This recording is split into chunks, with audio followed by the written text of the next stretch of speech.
Chapter 2. The orc village down south had recently become a prestigious powerhouse. In the last 12 years, although their growth was slow, it was steady and brought joy to their hardened hearts. The orcs lacked beauty and sophistication like the elves, and could not use magic. They also lacked strength like the giants, and could not conquer and keep any land, so they were left with no choice but to ravage small villages and steal from anyone who passed or lived nearby. All that ended with the actions of one brave and wise orc, Benjamin. He believed the orcs could be better. He sought a way out of the peril they had been subjected to since the dawn of time. One day, when they were casually raiding an outcast human village, he saw a boy hiding inside a large box, in a room at the back of one of the houses. As his comrades slayed the poor lad's family, he opened the box, hoping for more spoils, and there he was, holding a knife and shaking with fear. The boy was dark-skinned. He had green hair and white pupils, quite similar to his dead mother's, who laid lifeless on the ground. His friend had slayed her. This boy's traits weren't anything special, although humans never mixed. They were those who still went against that and mixed their genes, worshipping the god of love, seeking peace and unity and a better tomorrow for all races. A fairy tale and a hoax in this brutal world, but something made Benjamin stop. He was impressed by the boy's courage, although he was shaking like a leaf in the winter's wind. His eyes were focused and sharp. He liked this. He liked this very much, so much so that he couldn't bring himself to kill the boy. So he decided to take him in. "Die here or work for me?" Benjamin had asked, offering the shaking brat another chance at life. He had already made up his mind, but the little lad didn't know that. "You won't kill me?" the boy had asked, raising his knife to Benjamin's face. He was also testing this orc that stood before him. Benjamin laughed a little at this.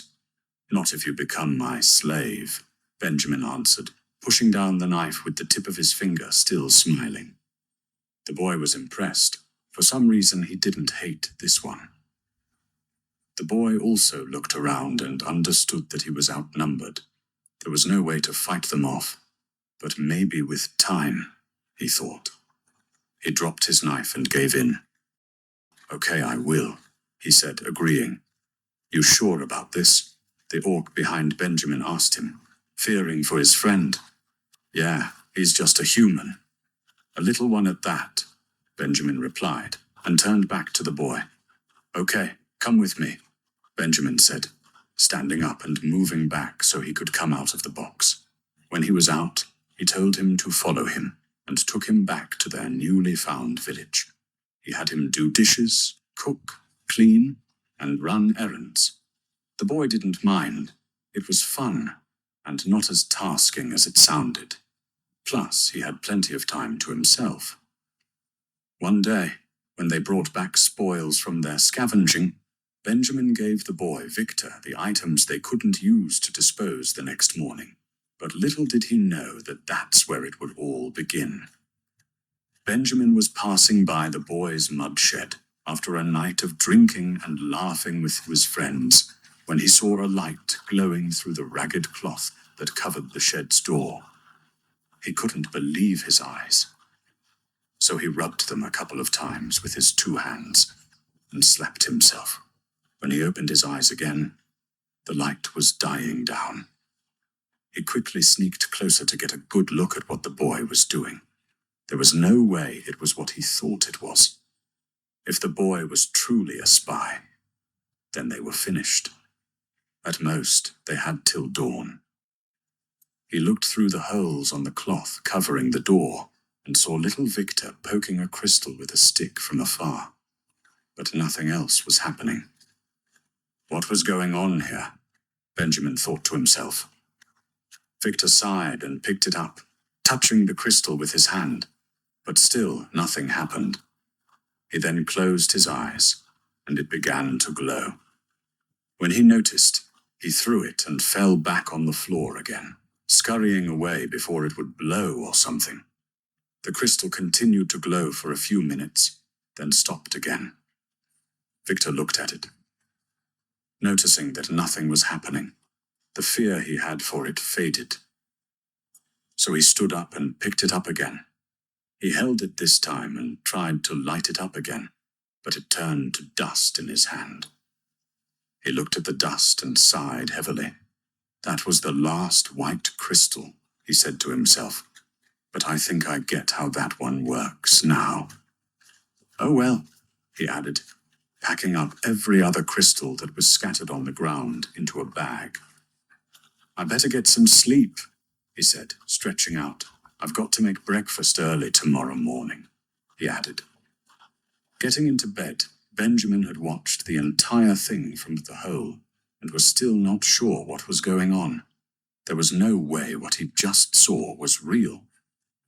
Maybe he was too drunk, he thought to himself. He deemed the boy wasn't really a threat and decided to leave it at that for now. There was something happening here that he needed to understand and not jump to destroy like the rest would have. He rubbed the back of his head and walked to his room, extremely confused. After their raid the next morning, Benjamin came back and gathered up all the useless spoils again. You really still love looking at those crystals, don't you? An orc mocked Benjamin. His name was Rogrul, Benjamin's childhood bully and raid team's boss.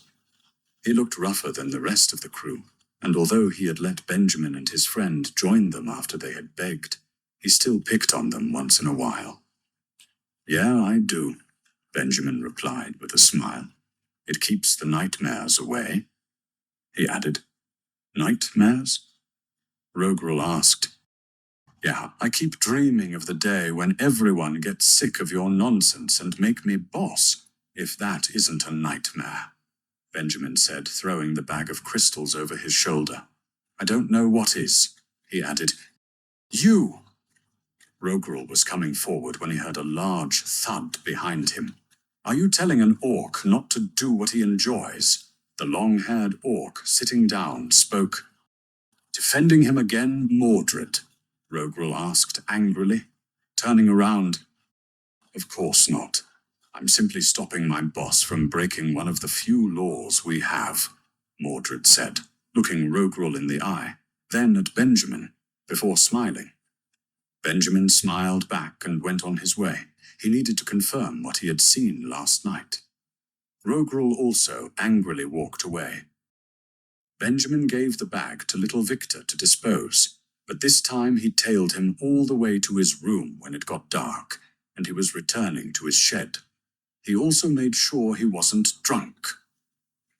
At first, Victor simply went to bed, and Benjamin started to believe he had been seeing things, but he still decided to wait nonetheless. He had nothing better to do with all the extra time they had. And as a reward from fate, at midnight, Victor jumped up and opened the spoils. Benjamin watched in disbelief as Victor divided each crystal by their color and shape, but what shocked him the most was the skin parchments that Victor had been hiding. It was cut out from the cover cloth that Benjamin had given him. He also had a black stick of charcoal that he was using to scribble down some things on the skin. Benjamin was both excited and terrified. His fantasies might come true in this moment, but did he truly want his dreams mixed up with reality? This is the light one, I think, Victor whispered to himself as he held up a white crystal. Now. Let's see, Victor added, closing his eyes. After a few seconds, the crystal lit up and illuminated the entire room. Shit, he whispered to himself, as he quickly hid it under his ragged shirt to cover the light. Now if I just do this, he said with a shaky voice, closing his eyes again to concentrate, and the crystal went off. Victor slowly opened his eyes and noticed the crystal had gone off. Yes, he silently celebrated, and drew a sun on the parchment. Benjamin was watching, wide-eyed. He couldn't believe what he was seeing. Had he actually figured it out? He thought to himself. Next, Victor said excitedly, picking up a blue crystal. Now let's see, he added, holding it up and closing his eyes to concentrate, but nothing happened. He brought it back down and looked at it, tilting his head to the right side. A little maybe, he said, having a thought, and water started to drip from the crystal. Yes, he whispered to himself yet again, but his excitement was transferred, and the crystal started to release water all over his small shed's floor. Stop, stop, stop, he whispered, trying to stop it, but it shattered before it could. I only had one of those, he whispered to himself sadly.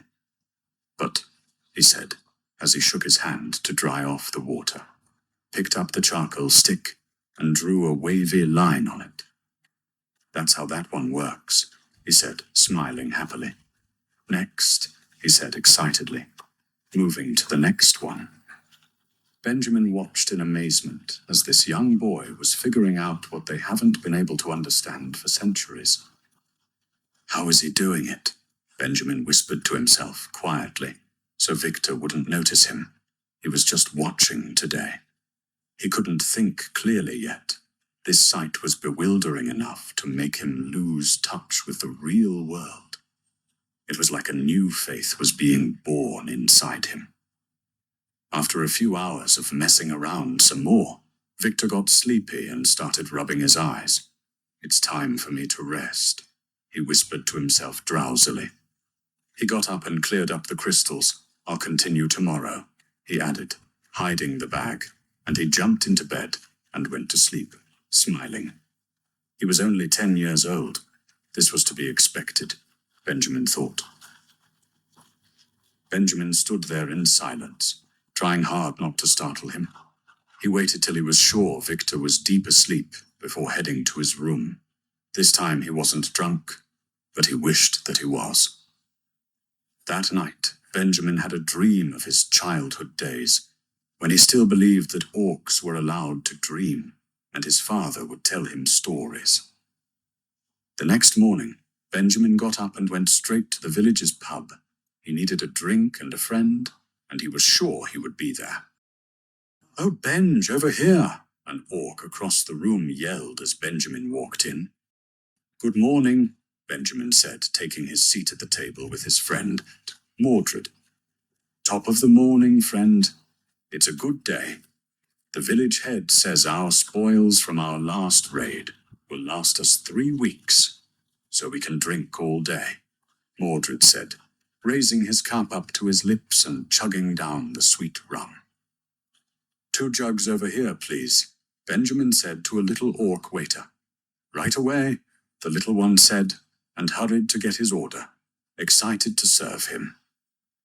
"You don't seem happy about this great news," Mordred said, noticing his friend's worried expression. "Thank you," Benjamin said, taking the 2 jugs from the little orc as he returned. He dropped it on the table and rubbed the little one's head. "You're new. What's your name?" he asked. "Bolog," the little answered happily, proud to say his name. "That's a warrior's name," Benjamin said, hitting his chest.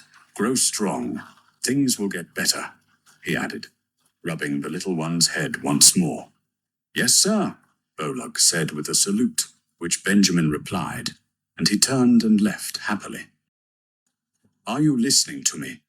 Mordred asked, feeling ignored by his friend. "I am. Give me a minute," Benjamin said, chugging 1 jug in one go, unable to wait for his cup to arrive. He liked the kid, but that conversation was to help him remember who he was and what he represented before they would start speaking about what had been bugging him all night.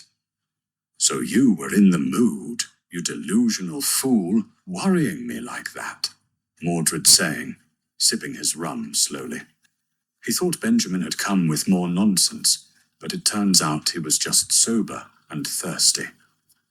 "You had that look in your eyes again for the first time in 30 years, he added. Benjamin dropped the jug. "Ah, what look?" he asked his friend, feeling the rum slip gently down his throat. "Forget it's nothing important," Mordred said, taking another sip and savoring it while looking into his cup. "This is good rum," he said. "Yeah, the elves always make good stuff," Benjamin said, closing his eyes as the liquid got into his tummy, and he felt a warm, nice feeling. The little Bolog orc tapped Benjamin on the lap, and he turned to look at him. "Here," the orc said, handing him a cup and an extra jug. "You're a good one, aren't you?" Benjamin said, rubbing his head with more affection this time. "Go rest," he added, taking the cup and jug. "Thank you," the little one said, and ran off, happily again. "Good kids," Mordred said, watching him go. "Bringing us scavengers good rum," he added, looking into his cup again, feeling wise. "Things are good," he said, and took another sip. He had long hair. He had been keeping it since they were kids, but Benjamin loved to keep his short. "Think they could be better," Benjamin whispered to him, and Mordred immediately got irritated. "I knew it," Mordred said, dropping his cup in anger. "What is it now?" he added, frustrated with his trouble-seeking friend. "Shh," Benjamin said, shushing Mordred, as almost all the orcs in the pub turned their focus to them. The roof of the pub had been destroyed, but there were still trees around providing shade, so the sunlight was bright and everyone could see each other clearly. "Don't shush me," Mordred said, irritated, but lowered his voice anyways, and the orcs turned away. "When are you going to learn? We've worked hard from being two little troublesome kids to joining the scavengers, and now everyone in the village respects us. Why are you trying to drag us down to delusional fools again?" Mordred whispered angrily to his friend. "Shh.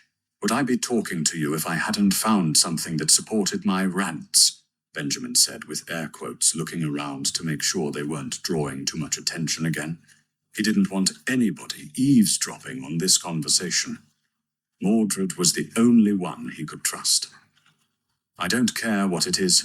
I'm sure it was the rum," Mordred said, chugging all the remnants in his cup, trying to get himself drunk so he wouldn't have to listen. "The kid I took as a slave the other day from that human village down east by the riverbank. He did something last night, and the night before." Benjamin continued ignoring the complaints and attitude of his stubborn friend. "That weird brat from that outcast tribe. What did he do? Piss rum? That's the only thing that could interest me at this point," Mordred said, filling up his cup again with annoyance. He could feel the trouble coming, and he wasn't sure he was going to be able to resist it. "You'd drink his piss if it was rum?" Benjamin asked with a worried expression. "No, I'm mocking you." Mordred snapped quietly, not to draw attention, and chugged another cup again, quickly. "Forget that. What he did was," Benjamin said, leaning in. Mordred rolled his eyes, gave in, and leaned in to hear what he had to say. "He used a crystal." Benjamin whispered into his ear. "Impossible." Mordred laughed and said, moving back. "You're delusional," he added, shaking his head. "Those crystals can only be used by elves. It's their magical items, and you think a human can just use it like that?" "A human? This is just sad," he added, shaking his head disappointedly at Benjamin. "I'm telling you I saw it with my own 2 eyes," Benjamin said, filling up his cup as his worries were starting to fade, since he had shared what was bothering him. The negative response of his friend actually eased his worries a little. Maybe he was just seeing things, he thought to himself to lessen the load of his discovery. "Oh yeah, I believe you. I also got an elf girlfriend yesterday. She's sitting next to you," Mordred joked, pointing beside Benjamin as the rum started to kick in. "You lousy old fool. To think aging has rot your brain this much. You used to believe everything I used to say," Benjamin said, taking a sip and reminiscing about the good old times, when what they had now was merely a dream. "Sorry for getting wiser," Mordred said back sadly. He did want to believe his friend. He really did. But what good would that do? He needed to show him the harsh reality, or at least that was his excuse whenever his conscience bothered him. Okay, then come with me at midnight. I'll let you see it with your own eyes, Benjamin said, realizing how easy that would make this. I have nothing to do but drink all day. I'll entertain you this last time. I hope this will be your final lesson, Mordred agreed, seeing a chance to end this once and for all. You'll eat your words, Benjamin said, smiling happily. He had convinced him to come, and that was enough for him. It meant he didn't have to feel that insanity alone. Tonight, that night, Benjamin didn't give Victor any chores, so he would return to his shed early. He and Mordred waited till it was close to midnight before sneaking slowly to the back of his shed through the bushes. This was their daily job, so it was easy for them. There were holes in the walls, too, so they peeped through them. This is a waste of time, Mordred whispered as they looked in. Shh, Benjamin said to him sternly. Don't shush me. He's sleeping, isn't he? Mordred replied sternly as well. It's not yet midnight, Benjamin said with conviction. Give him a few minutes, he whispered back. Mordred said, giving in. At midnight, Victor opened his eyes and looked around. They should be resting by now, he said, getting up and dragging his bag of crystals out of their hiding place. He also pulled out his parchments and stick of charcoal as well. He arranged them by colors and shape again, and proceeded to check what they could do. Mordred leaned in closer, doubting his eyes. Benjamin tapped his shoulder and placed his finger on his lips. Mordred nodded in response, understanding how serious this was. If Benjamin was right, this wasn't a joke. They both leaned in closer and watched closely. Victor picked up the blue crystal and squeezed it tightly, without closing his eyes, and water started to pour out. Shit, shit, shit, he whispered, as he tried to focus and reduce the amount. He had been too excited, and the crystal was responding to that. He focused really hard, and the water started to reduce until it was dripping slowly. That's better, he whispered to himself. And with that he managed to stop the water. That went well, he said, and scribbled down some things on the parchment. No way, Mordred whispered, with his eyes still glued to Victor. Benjamin hit him slightly and placed his hands firmly on his lips again. Mordred nodded in acknowledgement, realizing more and more how serious what he was seeing was. Luckily, Victor didn't hear them. He was too engrossed in his work or play. I was no longer sure what he was doing. Victor raised a brown crystal and examined it. This one looks hard. Nothing comes to mind, he whispered to himself. Well, I at least know I don't have to close my eyes to make them work, he added. He looked deeply at the brown crystal and thought of the earth. The crystal grew into a stone, and Victor quickly threw it away as fast as he could. That was close, he whispered to himself, as the crystal broke and the stone remained. Okay, got that one, he said, scribbling some more. After he was done, he proceeded to check the rest. What of this one? He said to himself, raising up a multicolored one. Nothing comes to mind, he added, still trying even harder. This is getting hard, he said, giving up and dropping it down. This one looks easy, he said, raising up a green one. Let's see, he said, grasping it and focusing. The crystal started to spring out. Flowers. Oh, he exclaimed. And it started to spring out branches. Huh? He looked at it confused, then it started to spring out roses from his hometown. That's, he said, looking closely, impossible. The crystal broke, but the flowers, branches, and roses remained. Victor picked up the rose and inhaled its fragrance. "Mum," he said, smiling. "Hope you're doing well," he said, closing his eyes as tears began to rain down. "I'm okay," he added, kneeling over. "So don't worry about me," he added, holding back a scream, but the pitch of his voice was still high. After a few minutes of bawling his eyes out, he cleaned himself up and cleared up the crystals and the mess he had made. He then slid himself into bed and closed his eyes to sleep. After a few minutes, he was out. Mordred and Benjamin, who had been watching him, had remained still, unable to move. They waited together in sadness till they were sure he was asleep. When they were, they both bided each other farewell and walked to their respective homes in silence. No words were needed. The next morning, at daybreak, Mordred was at Benjamin's door. "Get up!" he yelled, banging the door angrily. It was because of this curious George that he was in this mess, and he needed to release this frustration somehow, and banging the door was doing the trick, but not quite yet. "I'm up," Benjamin said, swinging the door open in annoyance. "I couldn't sleep," Mordred said with dark circles under his eyes, defending himself. "Me too," Benjamin said also, with dark circles under his eyes, understanding his friend, but angry nonetheless. "Let's go to the pub. I'm too sober," Mordred said, turning and headed for the pub first thing in the morning. "I agree," Benjamin said, and closed his door and followed Mordred behind. They had 3 jugs in silence before Benjamin spoke. "What do you propose we do now?" he asked Mordred, as the slick rum had pushed down the heavy feeling in his chest. "If I knew, I wouldn't be drinking," Mordred answered, taking a sip gently after having his fill so far. "This is bad. How do we convince that child to tell us?" "We killed his mother, you know," Benjamin said, getting it off his chest and out in the open. "Easy for you to say.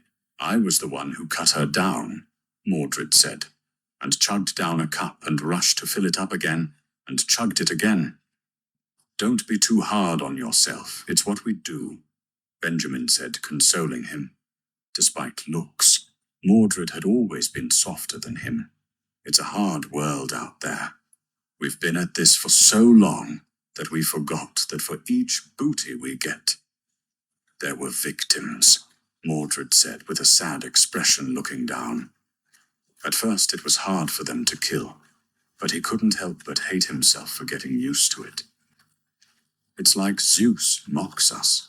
Begging the elves or the giants for knowledge would have been understandable, but a human.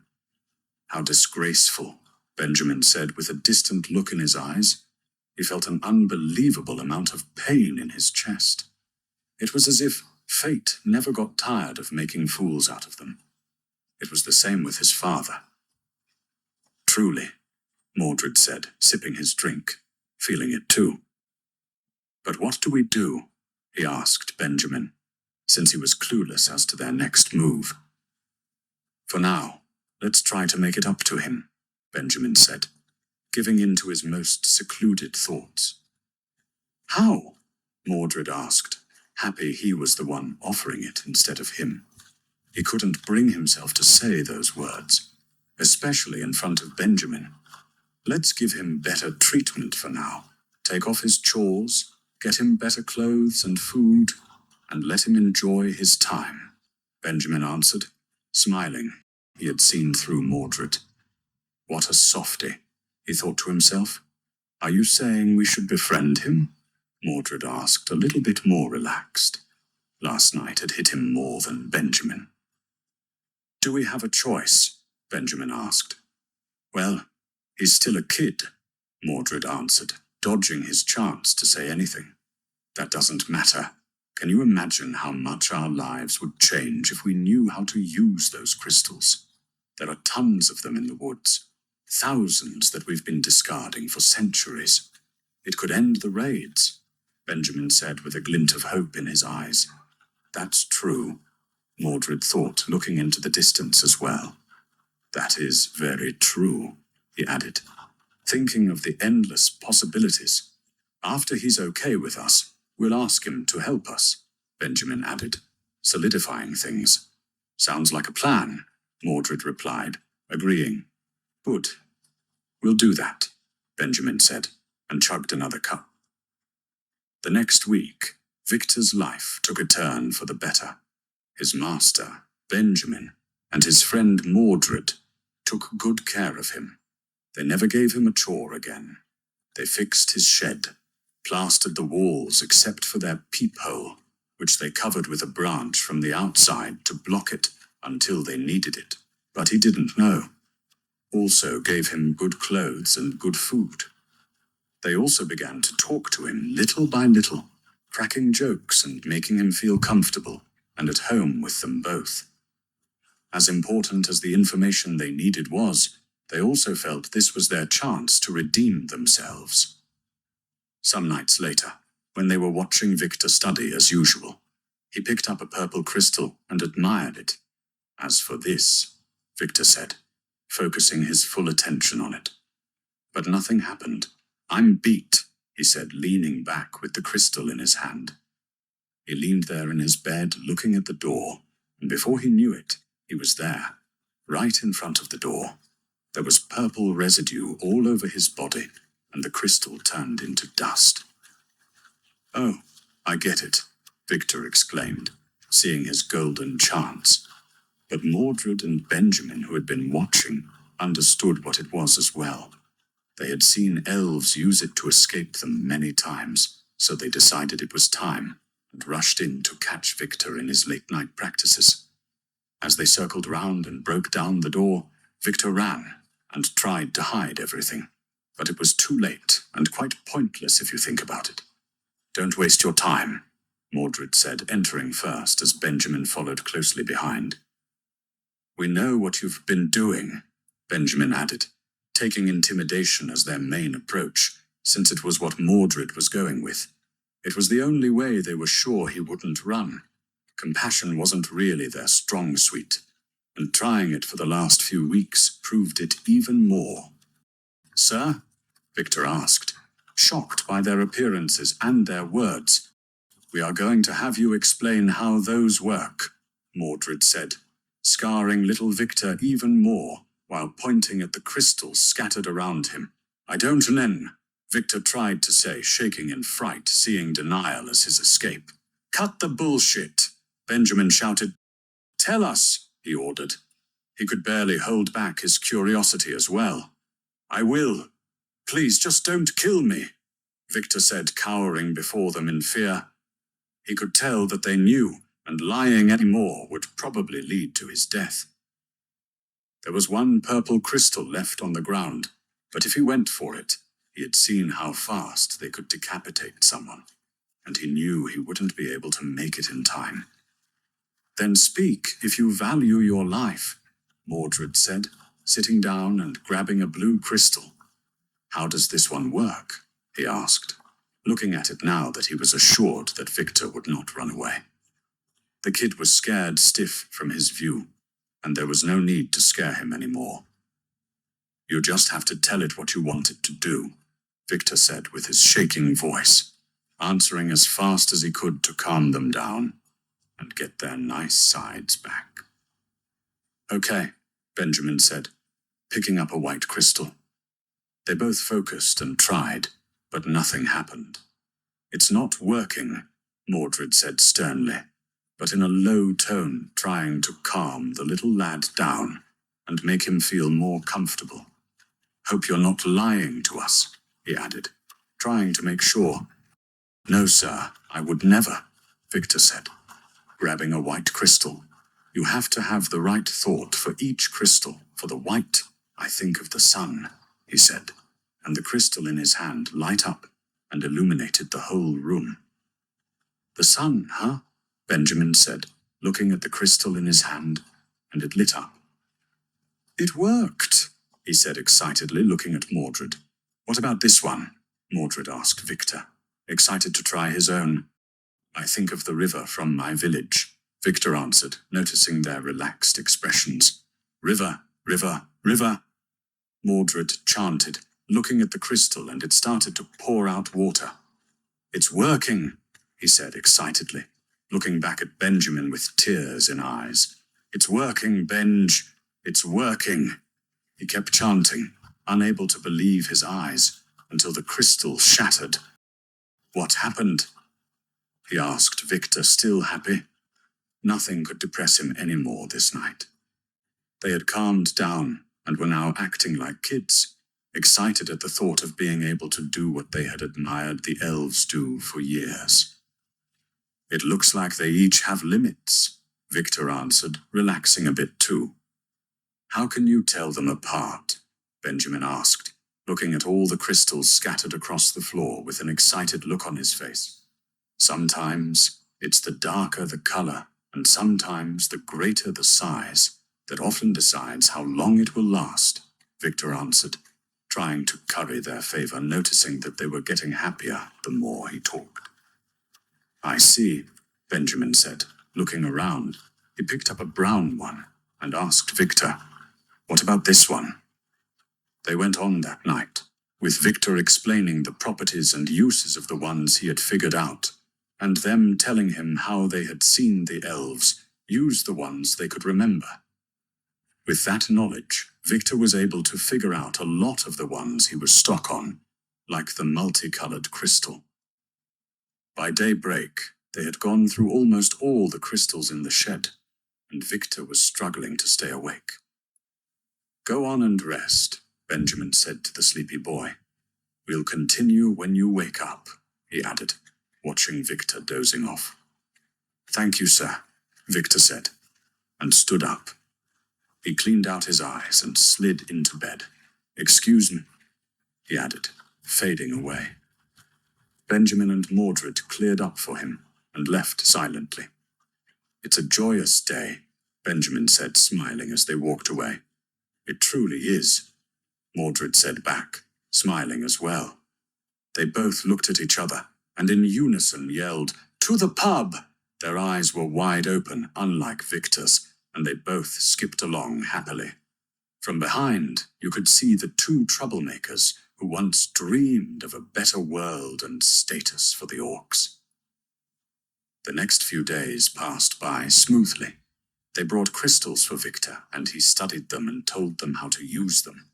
When they had gotten the use of enough crystals, and it was almost time for their next raid, Benjamin and Mordred decided it was time to proclaim their discoveries, and they had a way to explain Victor. It was an obvious thing that even the orcs would accept. They walked proudly to the village head's house, but on the way, Rogrul laid in wait for them with 3 other orcs. And where do you think you're going? He asked Benjamin and Mordred, blocking off their path. None of your business, Benjamin replied, not stopping and walking towards them.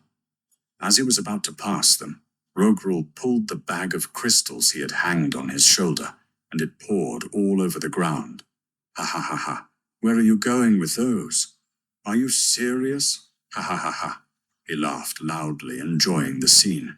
Cut it out already, Mordred said calmly, rushing to pack up the crystals for Benjamin. Why should I? This delusional fool won't grow up.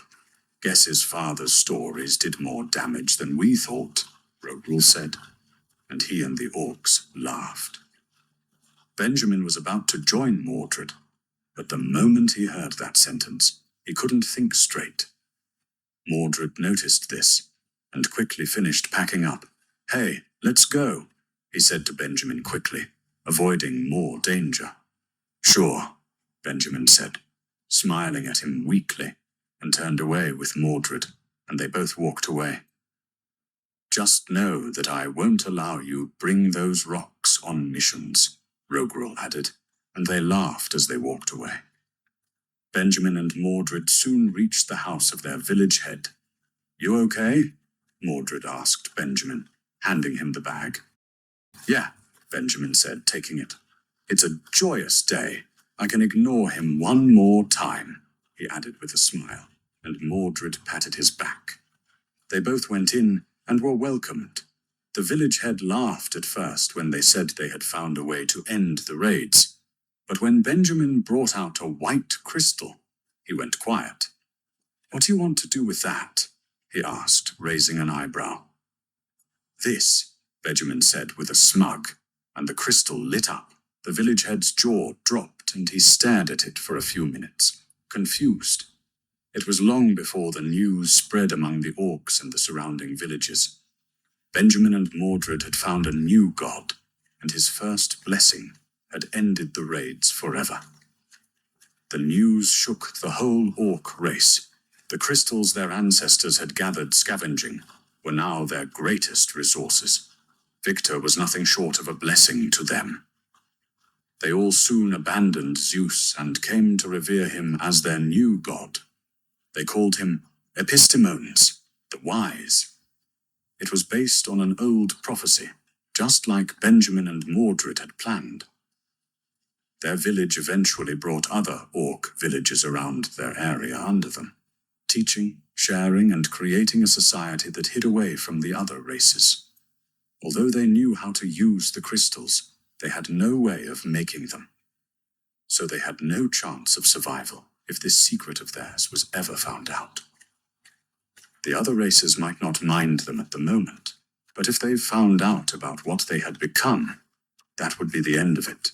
They created a barrier around their village with the multicolored crystals and hid away for the next few years. Their peace was secured.